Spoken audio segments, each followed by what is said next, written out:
Last time on MasterChef Canada. Pick it up, Taya. A patriotic team challenge spun into chaos. Medic, medic, medic, medic! And a pressure test. What happened to the salt? I forgot the salt. Dashed Kimberly's MasterChef dream.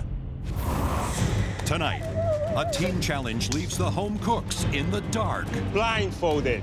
Testing their top 10 palates. Ew! And a champion returns. Mary Berg. Hi, everybody. For a game-changing elimination. Is this a joke?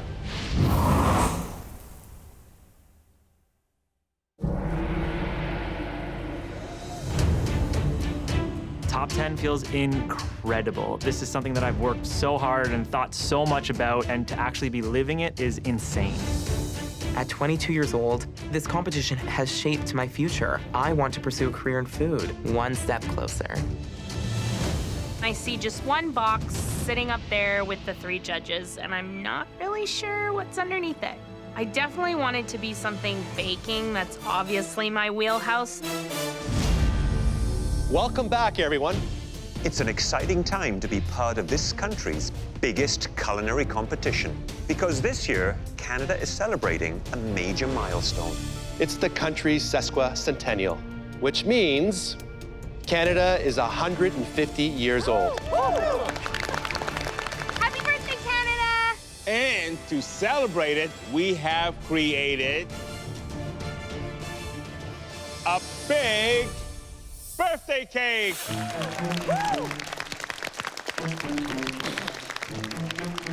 This is, I think, the biggest cake I've ever seen. This cake has 4 delicious layers and 3 layers of icing, each one a different flavor. And we want you to replicate it. Because this is a really big job, you're going to be working in pairs. And without knowing it, you already chose your partner. Look beside you. Whoever shares your cooking station today is the person you're going to be baking with.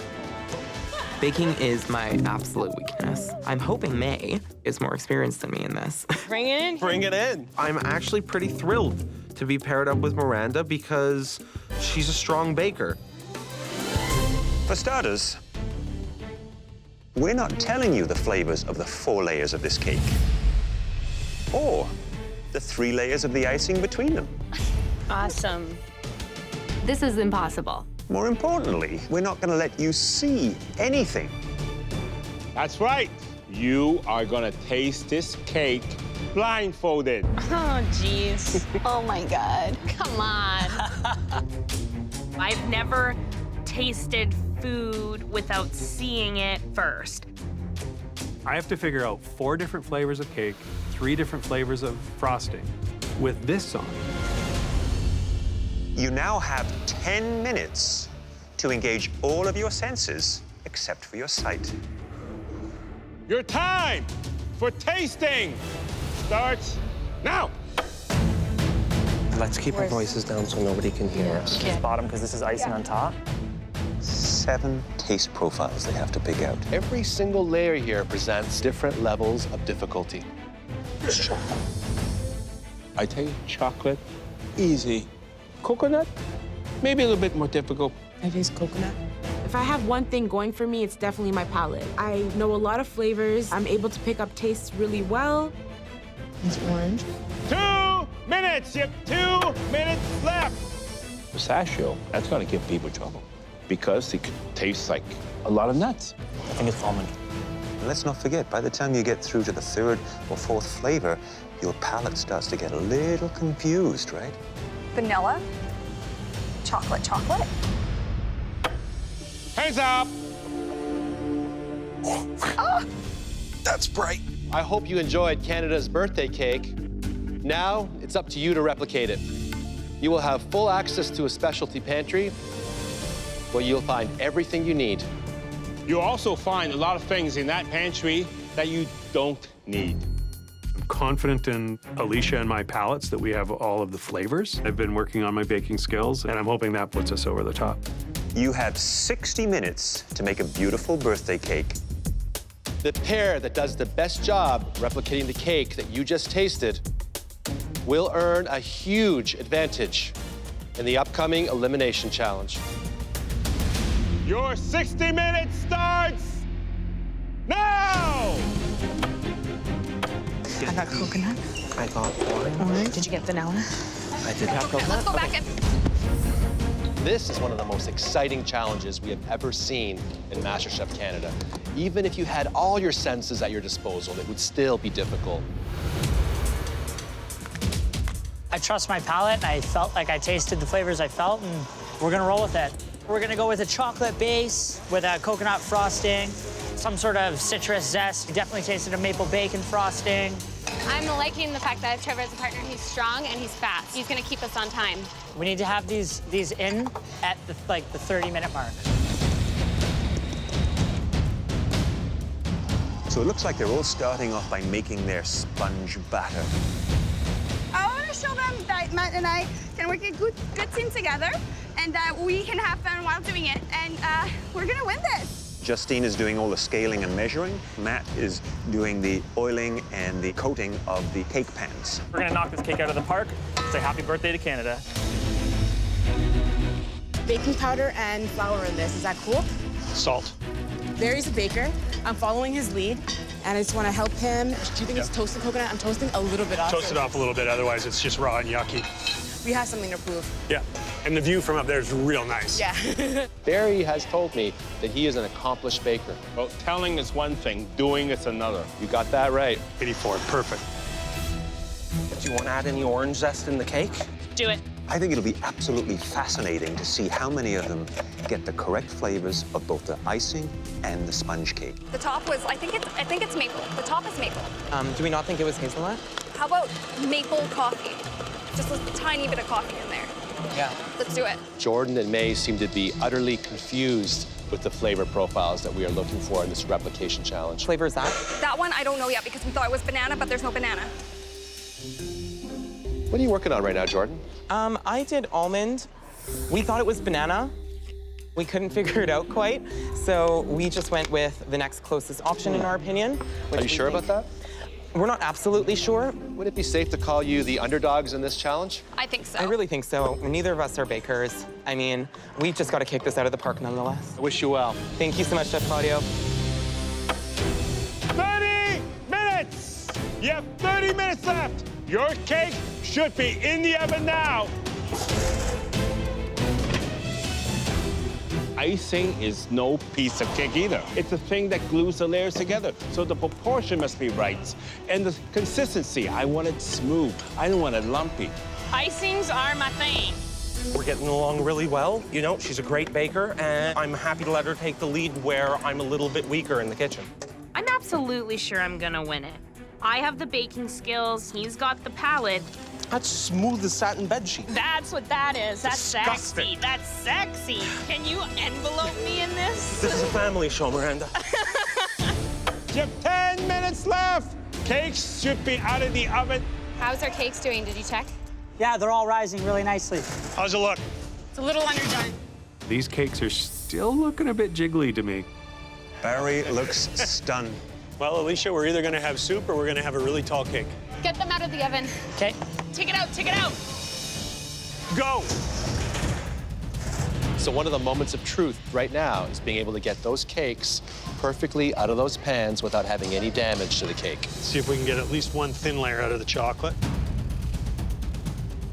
Yeah, no, we're good. Yeah, it's garbage. Yeah. It looks like it had been only baked for 15 minutes. Chocolate's garbage. And I'm thinking, it's over. That looks like pudding. That's not good. I don't know how they can recover from that. We can't do anything about it now. This chocolate cake is not going into our final product. Screw it. We're doing a 3-layer cake. 5 minutes left. 5 minutes. Come on, get that icing on. Look at the teamwork with Justine and Matt. Just be careful now. Let's get it nice and even. Those are 2 cake bosses. Yeah, that's good, that's good, that's good. God, this is not turning out. Our cake is kind of slanted, not all the pieces are even. May and Jordan, look at the icing. It's way too thick. Oh, this is a true disaster. Yes. 1 minute, you have 1 minute left. Get all the icing on. Spread, spread. Okay, leave it, don't touch it. 10, 9, 8, 7, 6, 5, 4, 3, 2, 1. Hands up!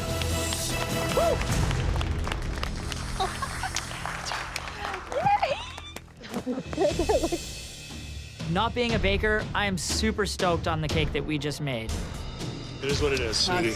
Chocolate cake fell.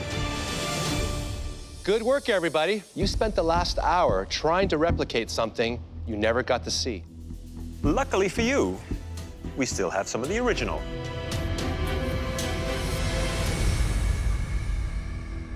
Visually, I'm pretty confident.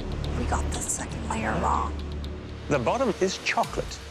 The first layer of icing is toasted coconut. The second layer is orange, topped with a pistachio icing. Oh, we got that one wrong. Third layer of the cake is maple. And it has a caramel bacon icing. And finally, the top layer is white cake with real blueberries. I'm at a loss for words. I didn't taste one hint of blueberry. Matt and Justine, please bring up your birthday cake. I know our cake looks good. I know it's gonna present well, and I need this advantage. Looks quite amazing. You've got great height. There are a couple of little bubbles and imperfections, but a lot is going to be revealed when I cut myself a slice. Now, the moment of truth. Look at that. A good amount of icing between each layer. Good thickness on the sponge. Now, walk me through each layer. We have chocolate. Toasted coconut. Yes. Orange, even though the color It's a little bit yellow. Then it's a pistachio icing, almond sponge cake. Icing is candied bacon. And the last one is just plain vanilla. Overall, you made 2 mistakes. Your almond layer should have been maple, and you missed the blueberries. Let's give it a taste.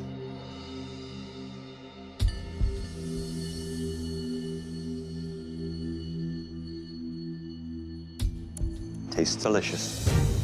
Thank you.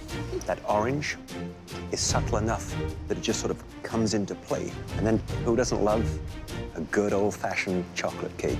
Lovely, well done. Thank you. Thank you. I'm really feeling good. We hit 85% of those flavors. Miranda and Aaron, please bring up your birthday cake. I know there's a few appearance flaws with it, but I'm walking up with confidence. I think, you know, you got the shape right, but what's inside?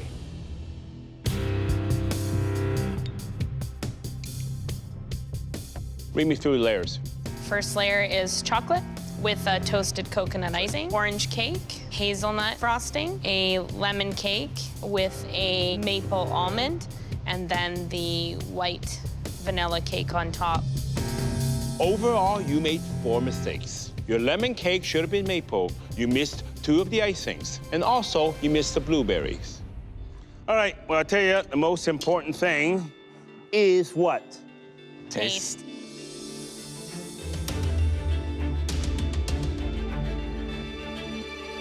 Nice taste on the chocolate. Very, very delicate, you know, chocolatey. I can sense that essence of coconut. You got that right. You two can bake.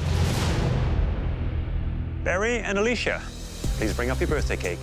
This is so ugly, and I'm so embarrassed that I have to show this to the judges.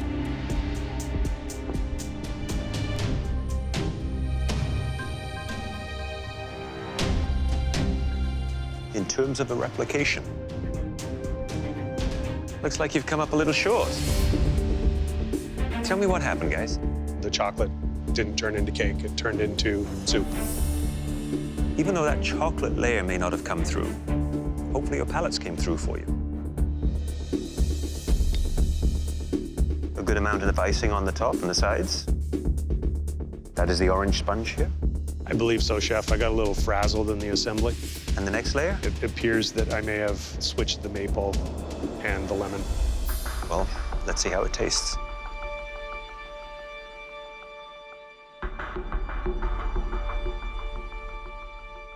It seems to me that the multiple layers and the details of this challenge may have gotten the better of you. You didn't give up, and I appreciate it. Alicia and I are both really bummed. But what are you gonna do? Trevor and Taya, please bring your cake up to the front. I'm feeling great. I think our cake is the one to beat. It looks spectacular. It's beautiful. But what matters is what's inside.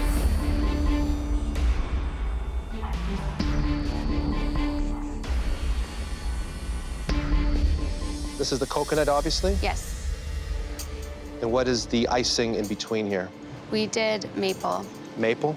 And you know that should have been pistachio, right? Yes. Which flavor is this cake here? Maple.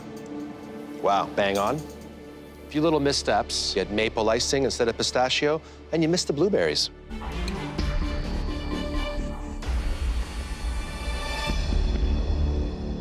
Fantastic flavor. Amazing teamwork. Because if you can do that blindfolded, imagine what you can do when you have access to all of your senses. Please go to the front. We're hoping that the judges will overlook the overall appearance of the cake and hopefully just taste the deliciousness inside. It might be a bit of an ugly duckling here, but inside might be a swan. We're hoping so. Well, let's see.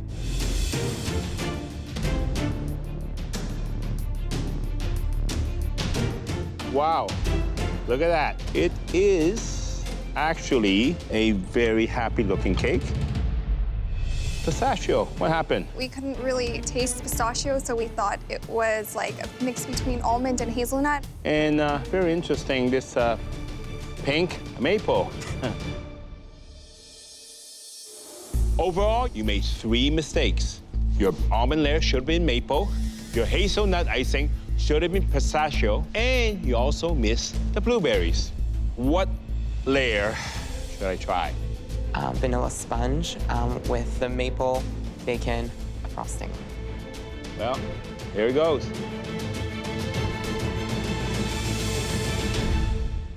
It's delicious.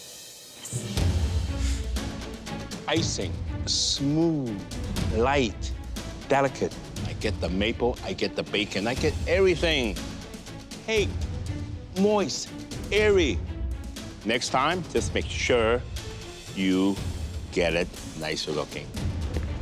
Although we didn't nail the replication, our flavors in our cake were still delicious nonetheless. This was not an easy task, was it?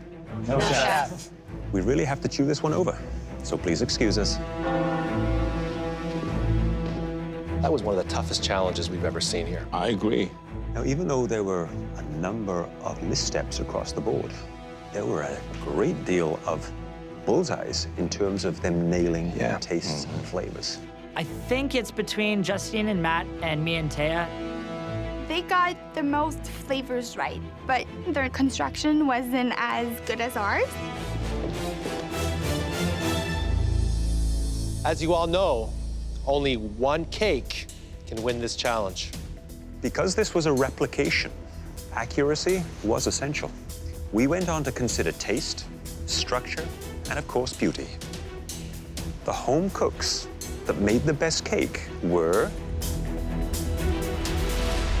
Matt and Justine.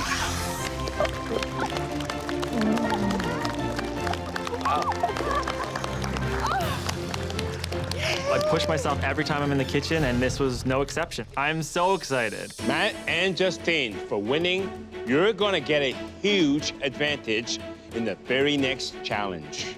Helping us present that challenge is someone that we know has been a huge inspiration to all of you.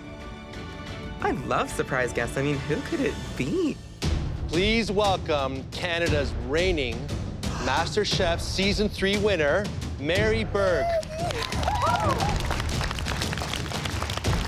I'm a little starstruck. She did so well on her season. Hi, everybody. A year ago, Mary Berg was standing in my shoes. Maybe a year from now, I'll be in her shoes. So, Mary, what has your life been like since winning MasterChef Canada? Unbelievable. I've opened up my own catering business, and it's just going so well. I love cooking, and getting to do it every day is just like life-affirming. Mary is living her food dream, and that itself is an inspiration. Mary, Justine, and Matt just won the taste challenge. And I think you have something to tell them. I do. You are safe from elimination. Good job. You guys don't have to cook. We're so happy. We made it to the top 9. On her way to becoming Canada's reigning MasterChef, Mary impressed us again and again with her fresh take on old favorites. That's why we asked Mary to whip up 3 classic family dishes for this challenge. But this time, the reinvention is up to you. First up, my personal obsession, tuna casserole. Here we've got the noodles for the starch, the tuna fish for the protein, and then you've got the nice baby green peas for that nice little pop of freshness that you're looking for in a casserole. Cheese, fish, I don't know. That doesn't seem to go together. Next up, chicken pot pie. Chicken pot pie is kind of just a classic. You need to have the nice vegetables. The pastry is nice and flaky. It's got a really good egg wash on it, so it's shiny, and it just looks inviting. I have no worries about making chicken pot pie. Last but not least, a traditional shepherd's pie. This is the classic English version, made with lamb as opposed to ground beef. My family absolutely loves lamb, and they love this classic winter comfort food. I'm using all of my mind power to give me shepherd's pie. Justine and Matt, your fellow home cooks, will have to turn one of these homespun classic dishes into an elevated MasterChef Canada worthy dish. And you get to decide which dish they all have to cook. Out of the 3 dishes, I'm definitely hoping they don't choose the tuna casserole. I can work with the other 2. As much as I sweat in the kitchen, I want to try and see some other people sweat today.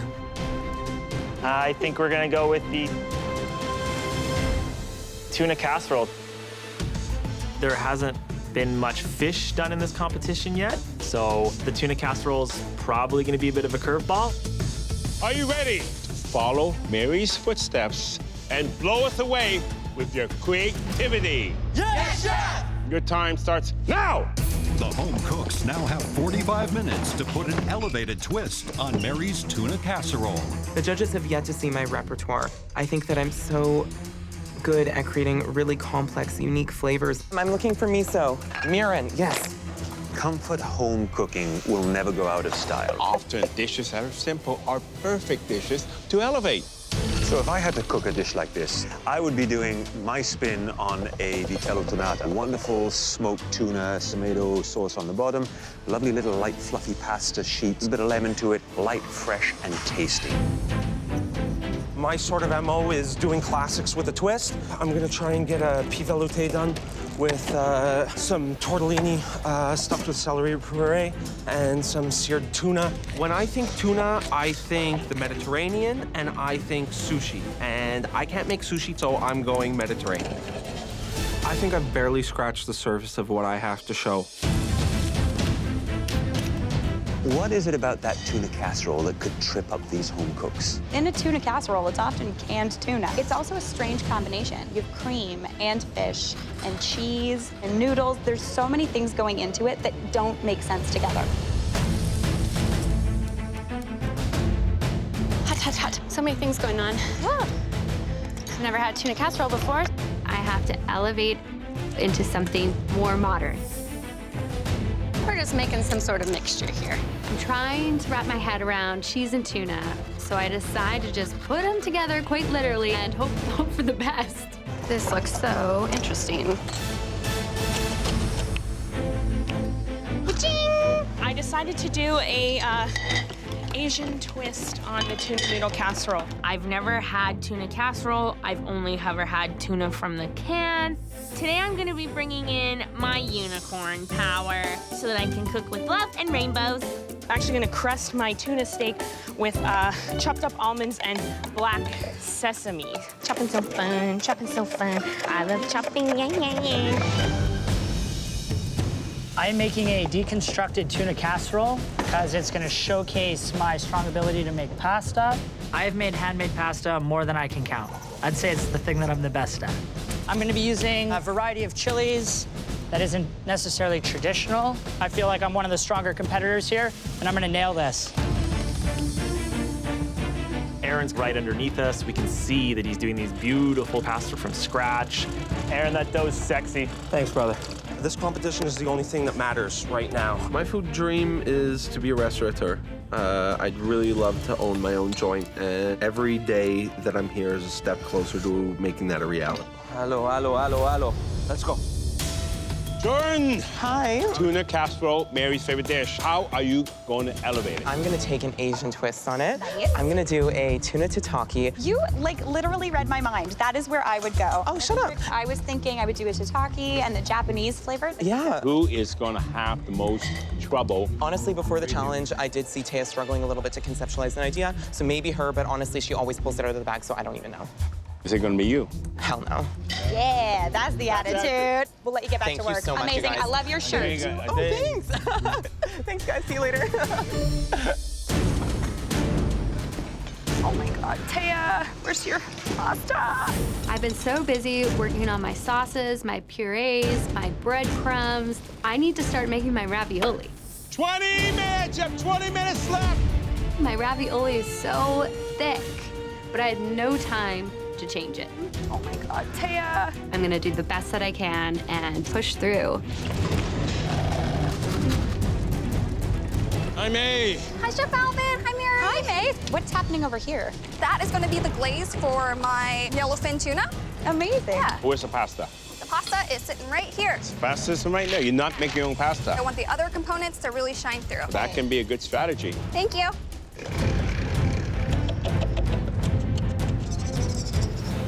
Trevor. Hi, Trevor. Hi. Did you grow up eating tuna casserole? No, I did not, unless it was a microwave version after hockey practice. Can I taste that? Of course. Chili cream sauce with a bit of cheese in it. Some jalapenos, some habaneros. There's some garlic, some shallot, a little bit of olive oil.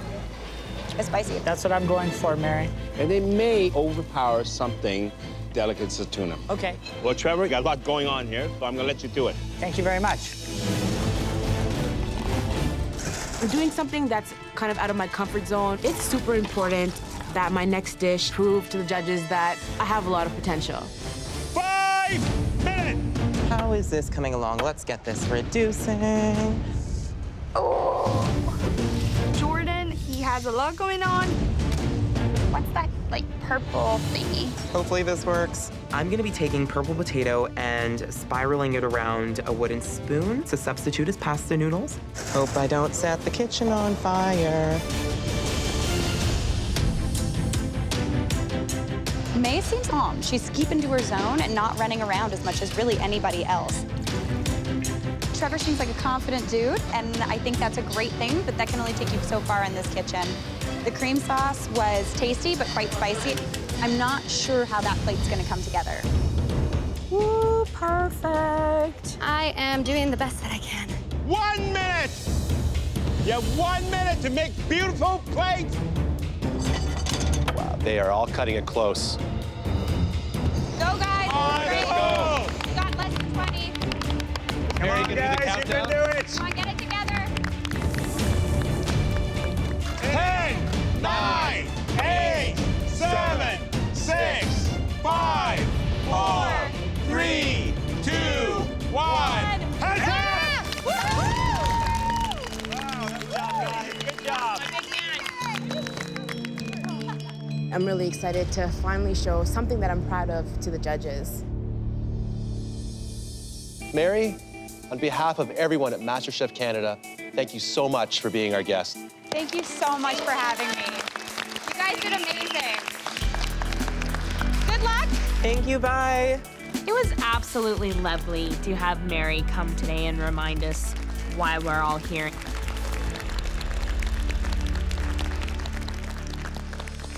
Before we taste, We have one more piece of business to take care of. Matt and Justine can save one of you. I had this great idea to elevate the tuna casserole and save me, throw me a bone, please. They shouldn't save me. I want the judges to see my dish. I think my dish is gorgeous. We choose Taya. Thank you guys so much. Justine and I both know that Taya has cooked in every single cook, and she deserves a break. Thank you so much. Miranda, please bring up your dish. Everything on that plate I've never worked with before, so I think this dish has balls just like me. It's an albacore tuna encrusted with black sesame and toasted almond. So, an Asian-inspired version of tuna casserole. Yes, chef.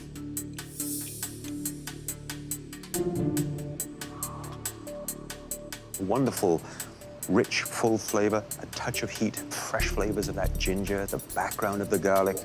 It's lovely. I think it could have done with a few more of the peas snaps to add just a touch more crunch to it. Were you happy with the way the tuna turned out? Yeah, I think I got a good sear.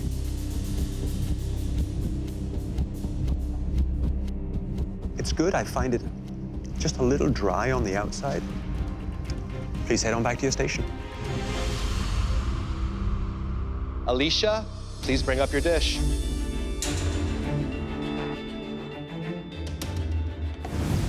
It's a seared tuna and gnocchi with confit garlic.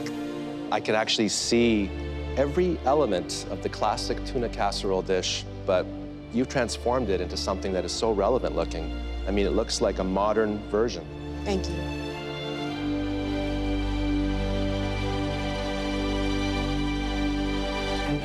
What's the crust on the tuna? Drizzled some of the confit garlic oil on top. It's fantastic. This is an incredible dish. Maybe this is the turning point for you in this kitchen. Thank you.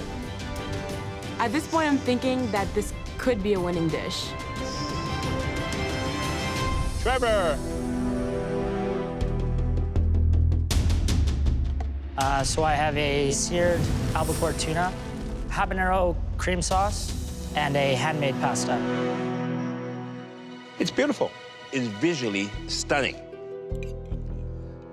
It's a nice cook on the tuna. You kept it rare. You have a nice sear on it. Pasta, the consistency, and the thickness. Very nice.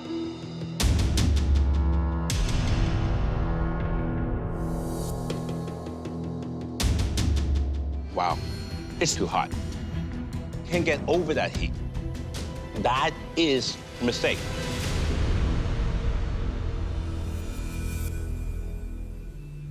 You know, from the outside, you seem like a very, almost arrogant. But I think on the inside, you're terrified. I really feel that.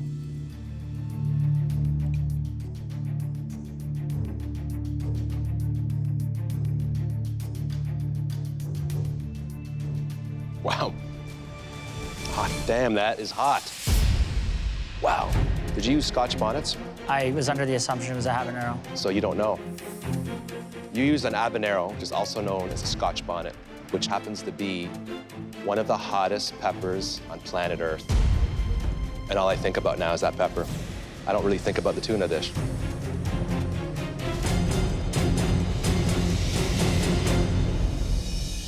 Aaron, bring up your dish. It's our tuna satake with celery root tortelloni with mint and pea velouté. It's very sophisticated. It's intelligent. What is inside your tortelloni? It's a celery root puree. I tried to keep it simple. I wanted to mimic the idea of the cream of celery soup. You sound like a pro. Far from it, chef.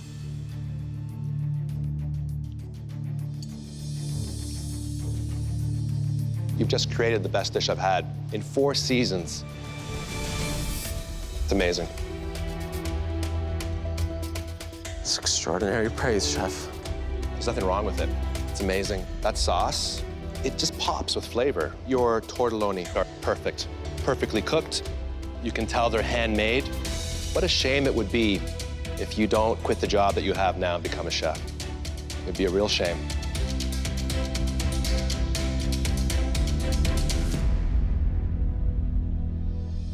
May, please bring your dish up to the front. I'm feeling a little bit nervous. Everybody went a total different direction than I did. So it is Asian-inspired casserole flavored with bonito, pan-fried tuna and spinach, and then made pureed peas. It is an interesting little presentation. It's almost as if there are two worlds here, the classic homey-inspired tuna casserole, and then the modern interpretation of the tuna portion of it. And then the green sauce is your pea and spinach. Let's give that a try, an interesting combination.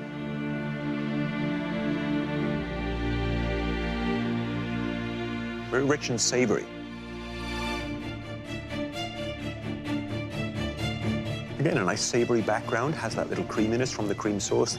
It's a nice nod to the tuna casserole. Thank you. Jordan, please bring up your dish. I want to do this because I want to show the judges that I can create elevated food. I don't want to just take something and make a casserole in a really boring, lame way. This is a tuna tataki with a Japanese-inspired velouté with a toasted cashew sand and taro swirls with a pea and lemon puree. You know the problem here, Jordan? You were asked to elevate the tuna casserole. I mean, this is, to me, more of a simplification. And I eat this right away. You know why? Before it all evaporates.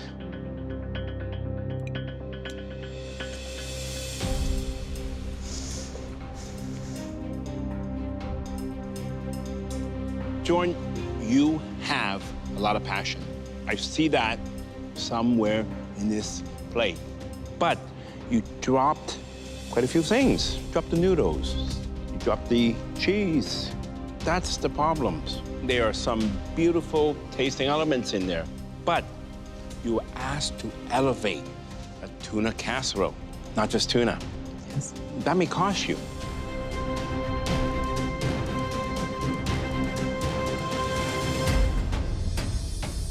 We saw a lot of innovation in this last challenge, but unfortunately, at least one of you will be leaving the MasterChef Canada kitchen tonight. So if you please excuse us, we need to chat. Wow, there was some incredible dishes. But also a couple very weak ones. We had the full gambit. There was overreaching, there was complexity, there were some disastrous elements on plates, there were things that shouldn't have been there. I gave the judges a dish that ultimately they didn't like, so I'm feeling pretty down on myself. I know that this isn't my best dish, but there are some redeeming qualities that the judges did point out. It's a shame, but for one of these home cooks, their journey's going to end. Let's go tell them. Let's go. Well, you really managed to elevate a very humble dish, and that forced us to get very picky in our assessments. The best dish of the night was Aaron's. That dish just blew me away. I've had fire in my eyes since I got here. I'm winning this competition. And the second best dish of the night was made by a home cook who's not flying under the radar anymore. Congratulations, Alicia. I'm so relieved that I finally showed the judges that I have what it takes to be here. There was a third home cook whose dish impressed us. May, well done. All three of you will be captains in the next team challenge. It feels so good to be one of the top 3 dishes of the night. Unfortunately, some of you did not achieve the success that you were looking for tonight. Would the home cooks who were disappointed in what they served us tonight please come up to the front? I am not disappointed with my dish. I am happy with it. I'm staying put.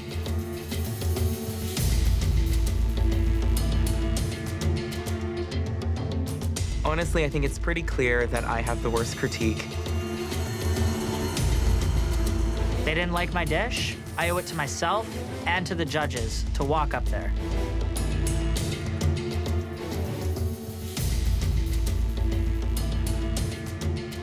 Trevor and Jordan, we really appreciate your honesty.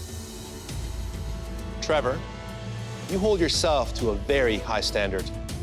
Yes, chef. And tonight, you didn't reach it. Well, your dish was too hot. It had many redeeming features. You're safe. Go back to your station. Thank you, chef. Jordan, we know that you were deeply disappointed with your dish. And sadly, so were we. And there's absolutely no doubt in our minds that you have more to offer. Please leave here with your head held high. We can't wait to see where you go from here. Now come on up and say your goodbyes. I am so proud of myself. I am so happy that I have competed in this competition. Don't you ever stop cooking. It's in your heart.